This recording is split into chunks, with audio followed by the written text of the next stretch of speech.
Do you know Google released a new research paper, Titans, that are Transformers 2.0, and they can work just like the human memory to large language models.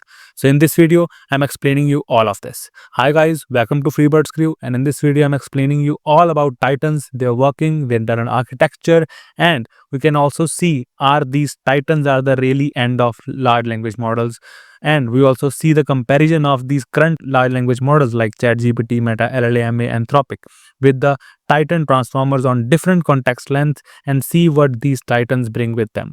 So let's get started. As AI revolutionized the way we process information, but traditional models like ChatGPT, Meta, LLaMA, Anthropic kind of transformers have a critical flaw. They can't effectively handle the long-range dependencies or long-range context like 1 billion tokens or 2 million tokens as well. And with the help of Titans, it's a groundbreaking innovation that combines the short-term memory or short-term focus with dynamic long-term memory as well. And in this video, I'm going to explore how these Titans have work with math, with examples, and with real-world applications as well. So let me give you a glimpse on how our traditional transformers work in the large language models like ChatGPT and LLaMA.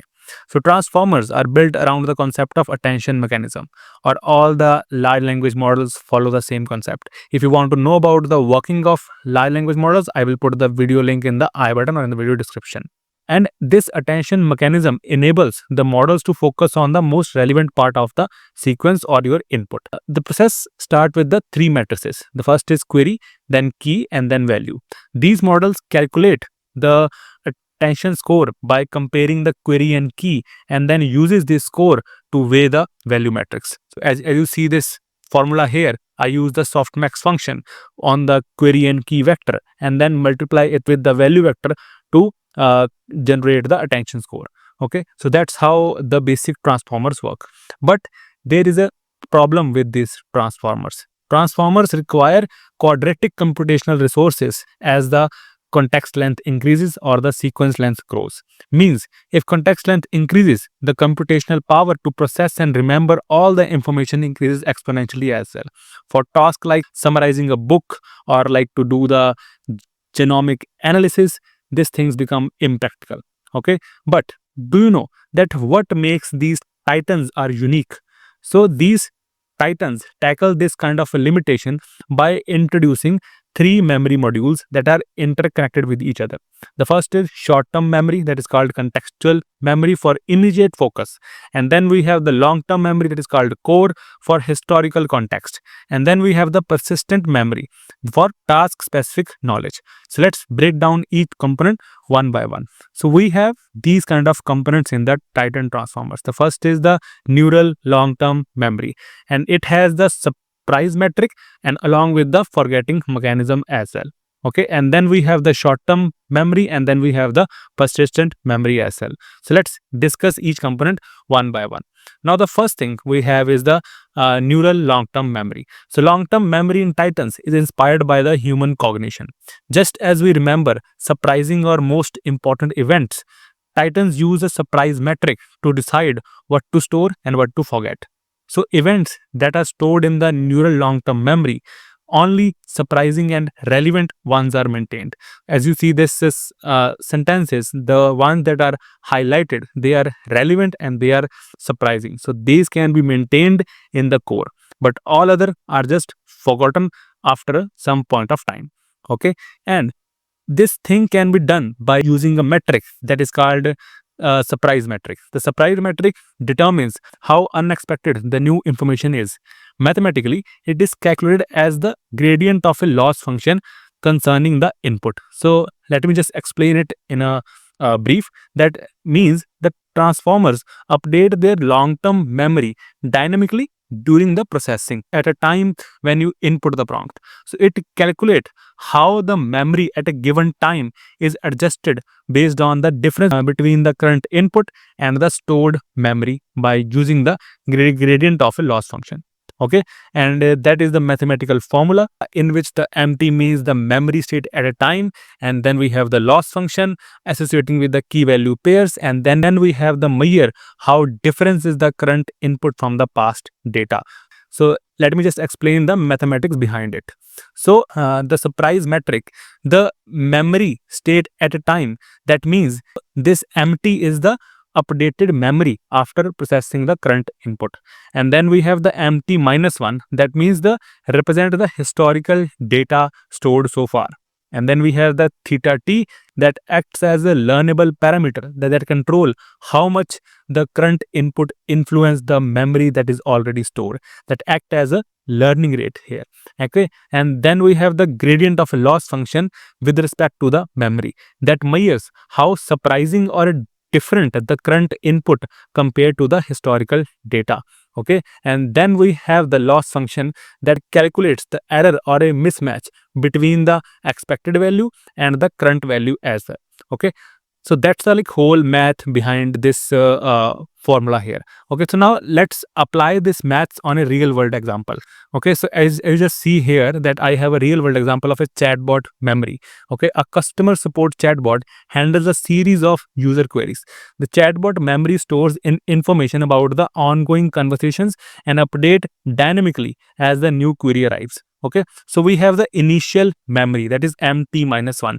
So that means at t minus 1 time, the chatbot memory contains the context the customer want to know about the delivery status of their order. That's the context that it already had. And the current input is, can I change the delivery address? Okay, so that's a surprising event here. Okay? So that's why we need to calculate the gradient. And the chatbot compares the new query with the existing memory, that is it compare the x1 with the mt minus 1. And then since changing the address is a new context or it is a very new information, the loss function calculates the mismatch and the loss or the gradient is very large. So when the gradient is large, it updates the memory. Okay, when the gradient is small, it updates the memory on at a very minimal level only. Okay, so that's how this surprising metric work in the Titans are. Okay, and then we have the next thing called forgetting mechanism. The forgetting mechanism in Titan Transformers ensures that the memory remains efficient by discarding the outdated or the irrelevant information while maintaining the relevant ones. So that is a mathematical formula here. So let's see how this mathematical formula works. Okay, so we have the empty, that means updated memory at a state time t.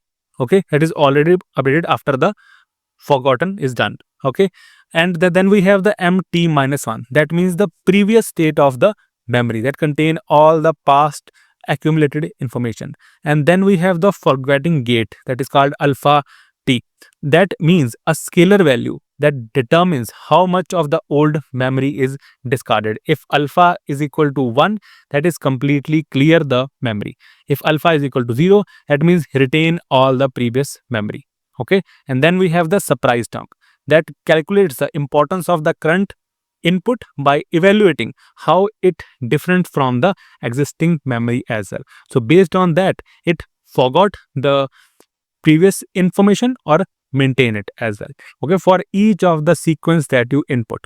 Okay, and that is a very real world example of the forgotten mechanism that we have at a chatbot that handle the multi-step query. Okay, and over a time some earlier information becomes irrelevant. Those informations are easily forgotten by the chatbot by using this forgetting mechanism. At the stage of initial memory, that is mt minus 1, the chatbot has the user wants to track the order id is 1 2 3 4 5. Okay, and the current input is I also need to update the delivery address. Okay, and then the forgotten gate assigns a high alpha to the irrelevant part of the memory, that is about the tracking delivery status. Okay, and the low alpha is to retain the order id. Okay, so as you just see here that we just assign a very high alpha to the first sentence, that is track the delivery, to just forgot about it, and assign a very low alpha to the order ID, because that information is relevant. On the basis of that only we need to change the address here. Okay, and then we have the surprise term. The surprise term is update the delivery address. That gets a very high surprise value because it introduces the new information. And then we update the memory completely because our chatbot now wants to know the new address that you want to update. Okay, so in that way it just forgot something and then learn something from the context as well. Okay, and then we have the short-term memory. The short-term memory in transformers is handled by the attention mechanism, which processes a limited number of tokens at once, known as the context window. The model learns dependencies between the tokens within this window, but has no built-in way to recall the information beyond the context length. Okay, so you just know that every large language models now have some kind of a context length there. Okay, so based on that, this short-term memory works. Okay, it works same as the current traditional transformers are working as well. It uses the query, key, and value vectors to calculate the attention scores, and on the base of that it works. For example, the chatbot does not remember the information from the past conversations. It focuses solely on the immediate context. Okay, that is a short-term memory we have. And then we have the persistent memory. The persistent memory is a static learnable parameter set that store the task specific knowledge independently of the input. Okay, so what kind of a task that it want to do, it works on that. So it provides the model with the foundational understanding of the task at hand, reducing the need to relearn the common knowledge during every iteration, every prompt, or every operation as well. Okay, so that's how this persistent memory works. When you input the data, that is our neural network, or we can say it a transformer, the output data. The parameter storage module that contain the persistent memory are the independent parameters. Okay, they can change independently apart from the model parameters as well. Okay, so that's how this whole thing will work. And the mathematical formula here that says that x new is equal to p1 to pn and x, that means the updated input that the persistent memory will store, it has the persistent memory tokens, the p1 to pn1, or all the tokens are there. And we have the learnable parameters, and also we have the task specific knowledge as well, so that all things can be decided with the persistent memory. Okay, and so that's all about the memory modules of the Titan transformers. I hope you guys completely understand that how each of the memory module in the Titan transformers work. So let's move to the Titan transformers variants. So we have the MAC, MAG, and MAL. MAC is memory as a context, MAG is memory as a gate, MAL is memory as a layer. So these type of memory storage designs that helps effectively and efficiently incorporate the design neural memory into the deep learning architectures or large language models. So let's discuss about these variants one by one. So first we have the memory as a context. In MAC, memory serves as an additional context for attention. Okay, each segment retrieves the historical data and combines it with the persistent memory before applying attention. The core branch concatenates the corresponding long-term and persistent memories with the input sequence. Next, the attention is performed on the sequence and decide which part of the information to be stored as a long-term memory or not. Okay, based on that it will work. And let's see how this formula is working. So this is the MAC formula. MAC treats memory as an additional context for the attention mechanism. It retrieves the past information and combined it with the persistent memory and the current input before feeding it into the attention mechanism. Okay, and that is the step-by-step working. At the very first, it retrieves the persistent memory. The book is a mystery novel focusing on character dynamics. Okay, so that's we have. And then it assesses the past memory. That we know that what happened in the past. The protagonist discovered a clue about the missing artifact in the last chapter. That is a past memory. And then it combines both of them with the current input. The current input or a current chapter is the protagonist find a hidden map and follows its trail. And then all of these are passed to the attention process. That we get a summary here. That building on the discovered clue, the protagonist uses a hidden map to pursue the artifacts. So that's how this whole thing will work in the memory as a context architectural design. Okay, I hope you guys completely understand how the MAC works. Now let's move to the MAC, that is memory as a gate. It uses a sliding window, okay, for the short term focus, while the gating combines it with the long term memory as well. Okay, it was sliding window attention is act as a precise short term memory, while the neural long term memory module is acting as a fading memory for the model. This architecture design is also seen as a multi head architecture, where the structure of heads are different. Okay, and then we have this mathematical formula behind it, that it combines the short term memory by using the sliding window attention with long term memory through a gating mechanism, as you clearly see in this diagram as well. Okay, and then we have the gate that determines how much of the long term memory contributes to the final output as well.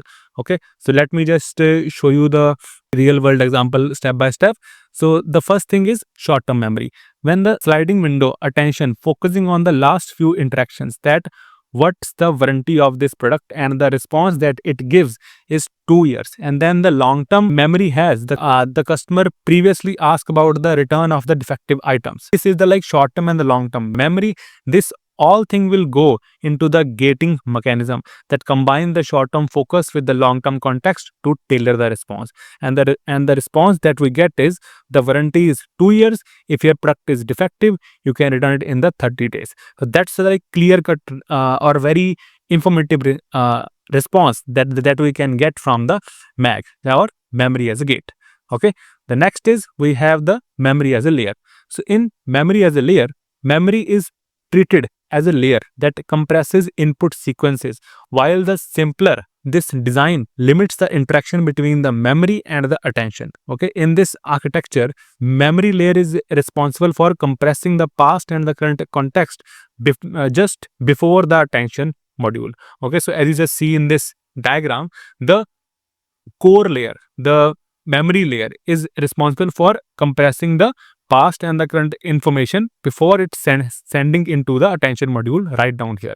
Okay, and its mathematical formula says that MEL uses the memory module as an independent layer in the architecture, and the memory compresses the input before passing it to the attention mechanism. It has the sliding window attention as well, and its step-by-step works in that way that the input compression via memory. Memory layer process the historical stock data, like summarize patterns like seasonality, market trends, and anomaly. Sliding window focus on the recent 30-day activity only, and the final prediction comes with the memory with recent activity to predict the tomorrow's stock price. Okay, so in that way, this memory as a layer will work. Okay, and here is a like comparison of all the Titan variants in a table form. That we have the focus, it focus on the MAG focus on the historical, persistent, and current context, and the MAG focus a balance on the short term and the long term memory, and the MEL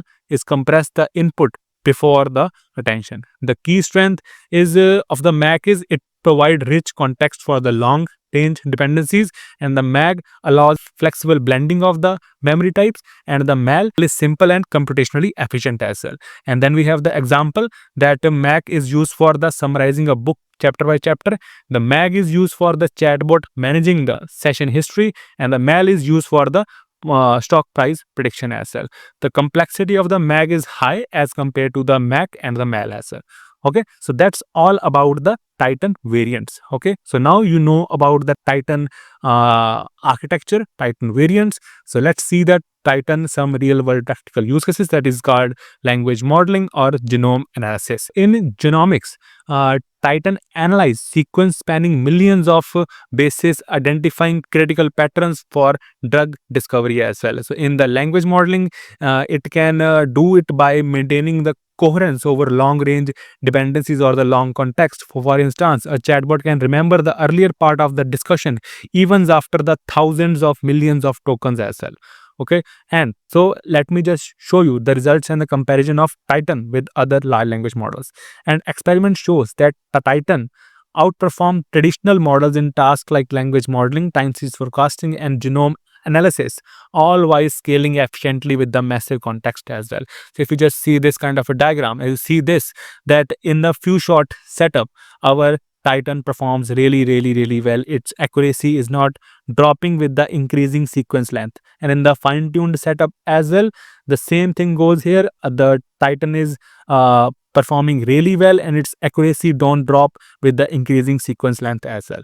Okay, and that's the power of the Titan transformers, a blend of the short-term focus, long-term recall, and task-specific knowledge. So if you enjoyed this deep dive, hit the subscribe button and let me know in comments which AI topic you want to cover next. If you want to know about prompt engineering, generative AI, and data science, you can watch my videos on YouTube and also read my blogs on Medium. We'll meet in the next video. Thanks guys. Thank you so much.